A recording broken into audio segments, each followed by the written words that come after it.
Salut les petits bœufs de la bourse. Aujourd'hui, je suis venu voir notre petit frère à tous. Mon frère est à New York, je ne suis pas à New York. Et aujourd'hui, je vais vous expliquer pourquoi j'ai acheté Accenture. À la gloire du marché tout-puissant, venez vous prosterner. Bullseye, bullseye, bullseye! Ce contenu, de manière parfaitement méchante et assumée, est susceptible de heurter la sensibilité des plus fragiles. Il s'adresse donc à un public adulte, légalement et psychologiquement. En outre, il ne constitue en aucun cas un conseil financier, juridique ou fiscal. Et je ne vais même pas parler du secteur aujourd'hui parce que c'est toujours la même histoire.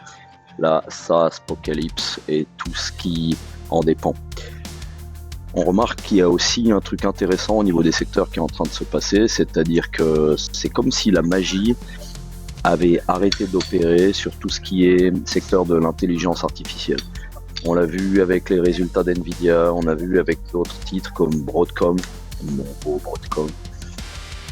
C'est comme si quelque chose s'était grippé. Vous pouvez faire aussi bien que vous voulez ces derniers temps, le marché a perdu sa capacité à être impressionné. C'est pour ça que je n'achète pas encore Oracle, ticker ORCL, Oracle pour les francophones forcenés parmi vous. Je m'attends à une possible continuation de la tendance à la baisse sur ce secteur, enfin une continuation de la baisse du sentiment. Voilà pourquoi je reste encore sur les lignes de touche, comme on dit, je me tiens à carreau de Oracle pour l'instant. Sinon, il y avait beaucoup d'éléments qui pouvaient en faire peut-être un achat. Dans d'autres circonstances, j'aurais pu être intéressé, mais pas là. Donc voilà, j'ai dit que j'allais pas parler du secteur, j'ai parlé d'un autre secteur, j'ai déjà trop parlé des secteurs.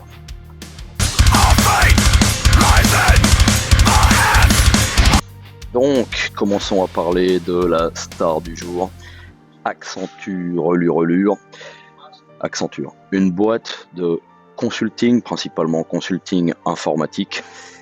Donc une boîte à très haute valeur ajoutée, une boîte qui a l'intelligence humaine comme patrimoine, comme business model principal, comme ressource principale. J'adore ce genre de boîte parce qu'elles ont en général une culture du raisonnement rationnel, de l'optimisation. C'est des gens qui en général savent très bien ce qu'ils font, qui ont une discipline, une capacité à travailler ensemble pour trouver les meilleures solutions.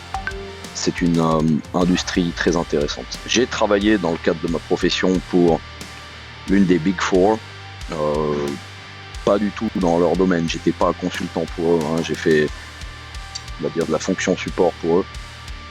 C'est une culture, vous palpez tout de suite, cette intelligence, cette optimisation, cette qualité des gens qui travaillent dans ce genre de boîte. Donc sans plus attendre maintenant, allons regarder un petit peu plus à quoi ça ressemble concrètement.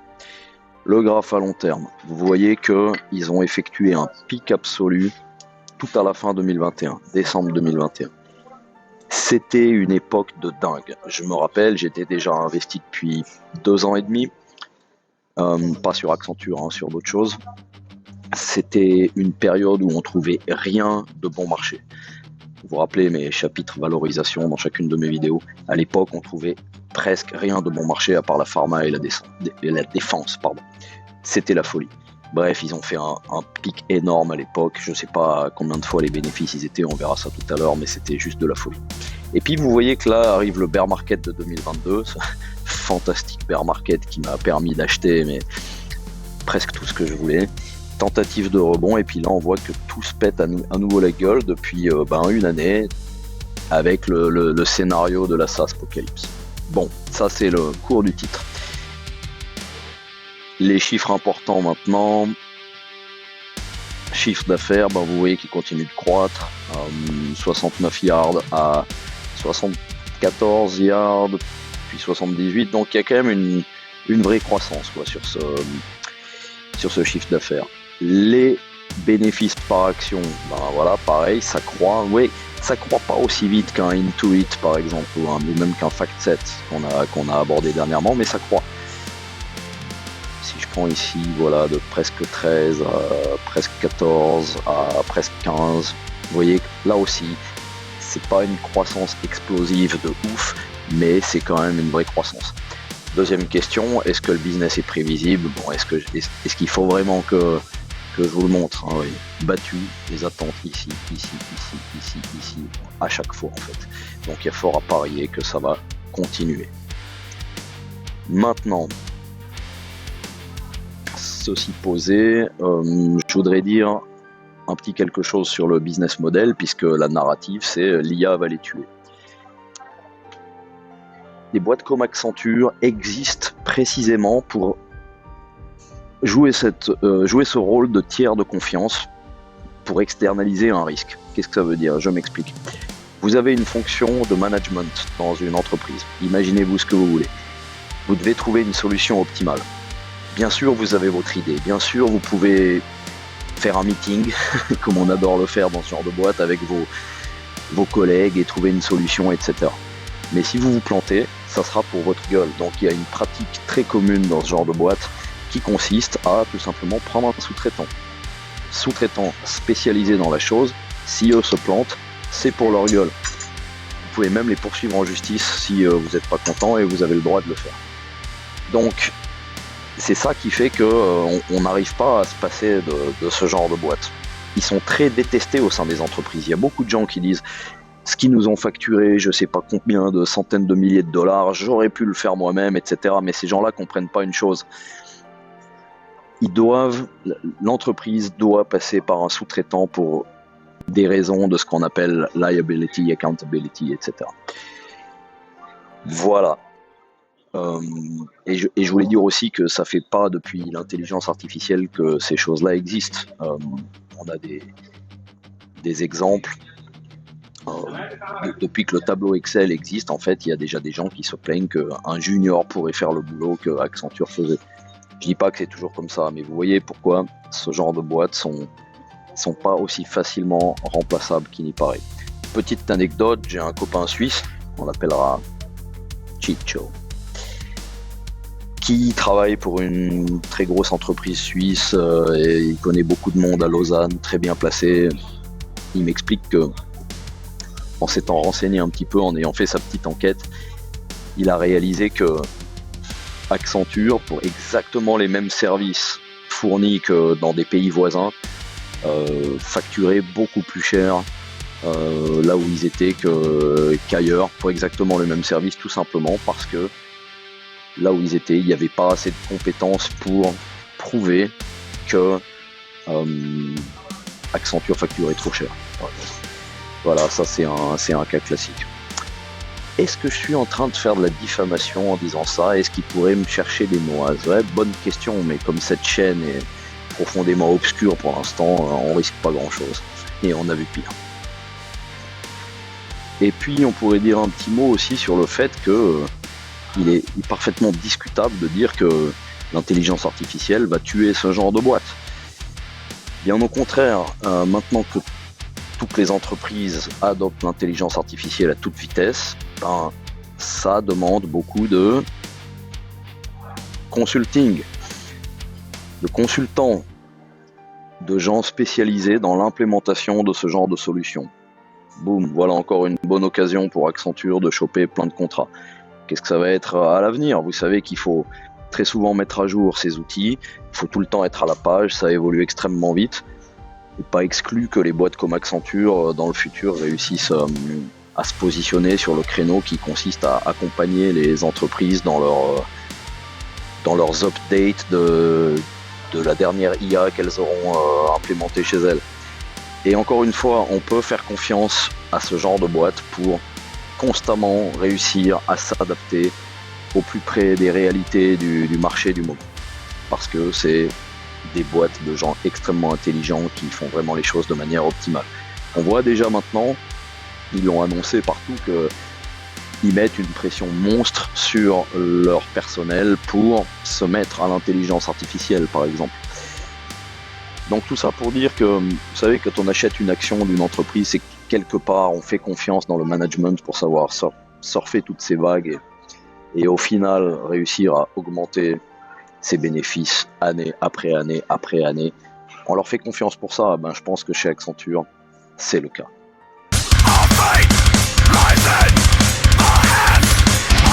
le dividende, mon beau dividende, c'est la raison ultime pour laquelle on investit, il faut pas l'oublier. Regardons voir à quoi ça ressemble. Donc, vous voyez que les bénéfices par action sont de 13,84 estimés pour l'avenir proche. Et de tout ça, 6,52 $ sont payés en dividendes. Donc vous voyez que c'est plus, en proportion, c'est plus que ce qu'on a l'habitude d'acheter. Vous voyez que le rendement, il est à 3,14 ici. Avec ce prix affiché d'ici, c'est plutôt 3,18. Bon, c'est un détail. Vous voyez que ça nous donne un rendement du dividende beaucoup plus élevé que ce qu'on achète d'habitude. Avec $1 million investis, avec 3,18%, c'est plus de $31 000 bruts annuels de dividendes. Avec ça, vous arrivez à vivre un style de vie de classe moyenne dans la plupart des pays du monde. Donc pas mal. C'est un payout ratio, donc ce fameux presque 50%, là, la moitié des bénéfices, un payout ratio qui est beaucoup plus élevé que ce que je traite d'habitude. Mais du coup, le rendement du dividende est aussi beaucoup plus énorme. Maintenant, ce qui compte avec le dividende, je le dirai jamais assez, c'est la dynamique. Alors voyons à quoi ça ressemble. Je vous dirai tout de suite que c'est un peu moche à voir, parce que, vous allez voir tout de suite, c'est une boîte irlandaise, donc ils ont ce travers, à l'époque, de payer un dividende annuel, ensuite de passer en dividende bisannuel, pour finalement passer comme dans une boîte civilisée en dividende trimestriel. Donc ça permet pas de visualiser assez bien l'historique. En fait, ça va pas arrêter d'augmenter année après année après année. On le verra mieux sur le fast graph, encore une fois, parce que Seeking Alpha nous a fait un truc un peu bizarre, mais quelque part c'est normal, ils suivent les chiffres de la boîte. Mais vous regardez, allez, donnons-leur un peu de temps. 2009, ils avaient payé 75 cents de dividende annuel.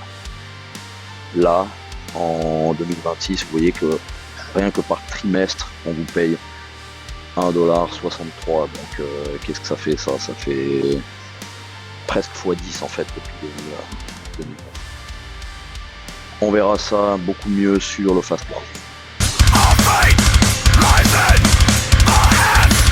Donc la valorisation, partie la plus importante de la vidéo. Si vous comprenez ça, vous comprenez l'essentiel de ma réflexion. Donc un magnifique fast graph pour l'illustrer.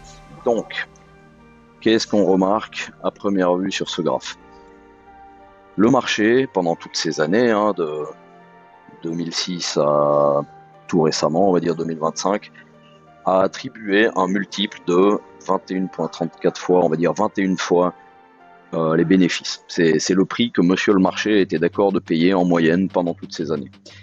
Et j'aimerais attirer votre attention sur la beauté quasiment mathématique de ce truc. Regardez à quel point la valorisation, la ligne des 21 fois les bénéfices a tenu le cours du titre pendant toutes ces années-là, entre 2015, 2016, 2017. Après, monsieur le marché a commencé à faire des excès, à payer trop cher, entre guillemets, pour le titre, et à chaque fois que ça a corrigé, c'est venu exactement, ou presque exactement, s'arrêter sur la ligne de 21 fois les bénéfices. Que ce soit là, à la toute fin 2018, ça c'était une magnifique époque, c'est là que je suis entré en bourse en fait. C'est quand la Fed a recommencé à parler d'augmentation des taux pour la première fois depuis une décennie. Donc le marché avait pris une bonne tôle et c'était bien pour acheter. C'était bien pour acheter Broadcom. Si, je vous jure. Pareil là, pendant le Covid, le marché est venu rebondir exactement sur la ligne de 21 fois les bénéfices.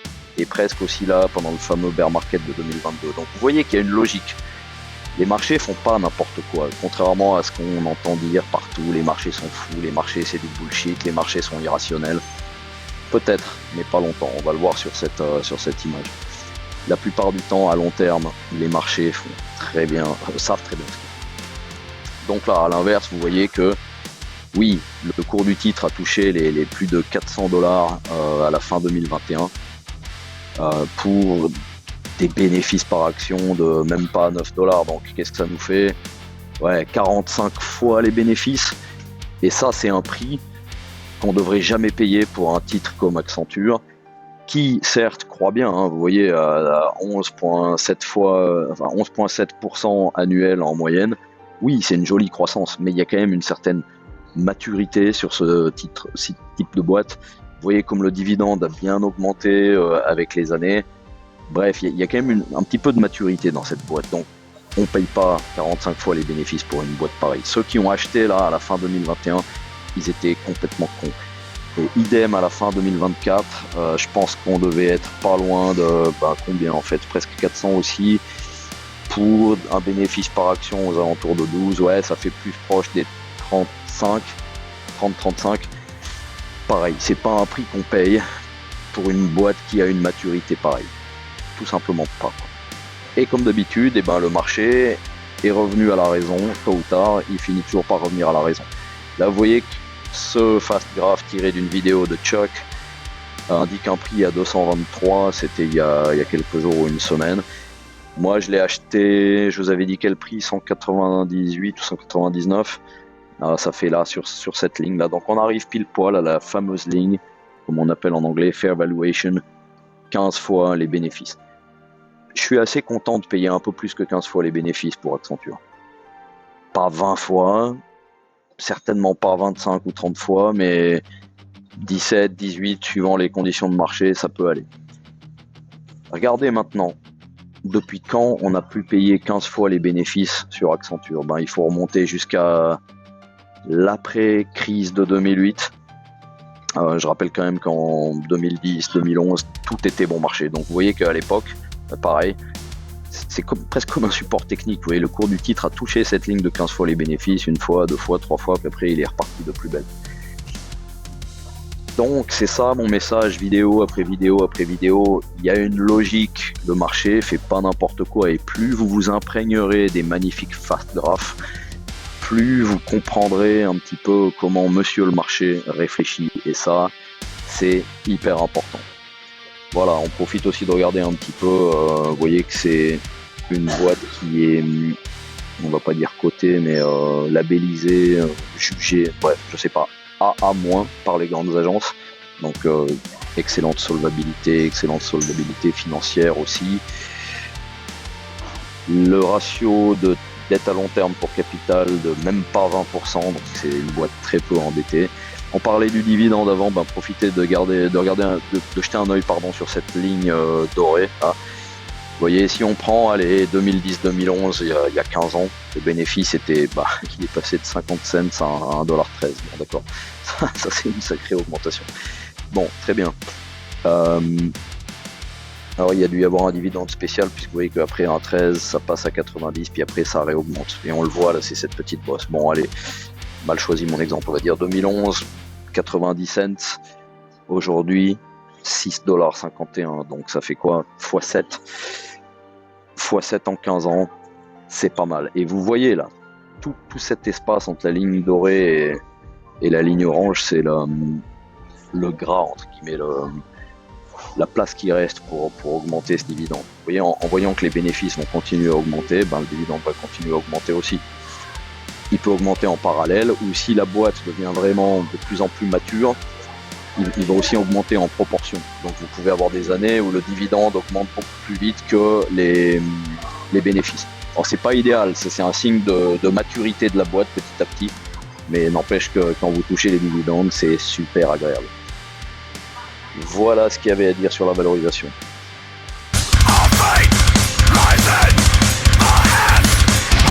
Notre cerise sur le gâteau, l'analyse technique qui nous permet d'affiner notre entrée en composition. Donc là, vous allez voir que ça va être vite torché. Vous voyez qu'ici, il y a un seuil technique qui se dessine là, sur la ligne des... Là, ça indique 257, mais si je vais un petit peu plus loin, 250...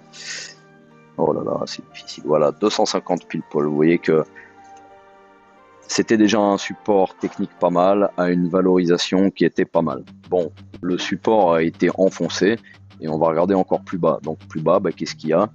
Il faut regarder plus loin dans l'historique et puis vous voyez que vers ici, là, comme ça, $200 ici, qui était une résistance à l'époque, qui est ensuite devenue un support à peu près dans cette période-là du post-Covid.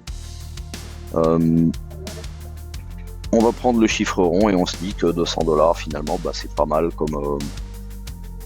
comme support. Vous voyez que ça a été tapé ici. Vous voyez qu'il faut quand même remonter très loin pour trouver des signaux techniques. Bon.